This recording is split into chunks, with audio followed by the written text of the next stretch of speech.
চলতি বোরো ধানের ভরা মৌসুমেও দিনাজপুরে চালের দাম কেজিতে বৃদ্ধি পেয়েছে প্রকারভেদে ৬ থেকে ১০ টাকা। খুচরা চাল ব্যবসায়ীরা বলছেন চালের দাম বৃদ্ধির কারণ তাদের জানা নেই।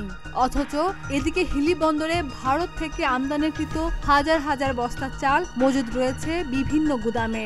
মঙ্গলবার বিকেলে হিলি স্থল বন্দরের বিভিন্ন আমদানিকারকের গুদামে ঘুরে দেখা যায় প্রতিটি গুদামে পর্যাপ্ত ভারত থেকে আমদানিকৃত চাল মজুদ রয়েছে।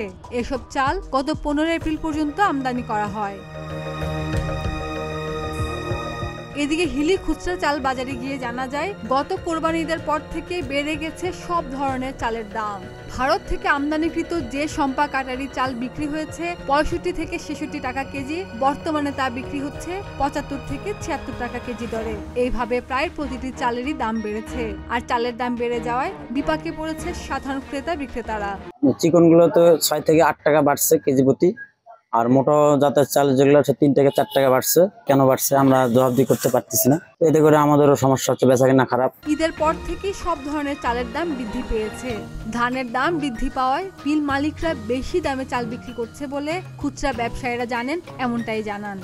বাজারটা তুলনামূলক ২ সপ্তাহ থেকে মোটামুটি কেজিকে ৪ টাকা ৫ টাকা ৬ টাকা কোনো মালে বেশি। বর্তমান চালের বাজার তুলনামূলক বেশি, কেজিকে ৪-৫ টাকা ৬ টাকা কোনো চালে বেশি। তো আসলে কেন বাড়লো, কি কারণে বাড়লো? নতুন ধান ওঠার পর থেকেই বাজারটা কম ছিল, তারপরে হঠাৎ ঈদের পর থেকে বাজারটা বেশি।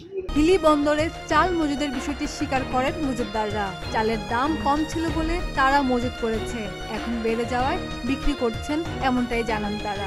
চাল স্টকে নাই, কোনো চাউলে নেই, যেগুলো আছে সেগুলো বিক্রি। বর্তমানে কোনো স্টকে আমাদের মাল নাই, বিক্রি হয় নাই এই কারণে বিক্রি হয় নাই। চাউলের কস্টিং এর সঙ্গে তো আপনার বর্তমান মার্কেটের সঙ্গে মিলতেছে না। আমাদের এগুলো ৪৫ টাকা যেগুলো পত্তা ছিল সেগুলো এখন ৪২ টাকা বিক্রি করা লাগতেছে। ২ সপ্তাহ ধরে চালের বাজার অস্থির অবস্থা। সম্পা কাটে এই চালগুলো কেজি ৬০ টাকা ৮ টাকা মনে বেড়ে গেছে।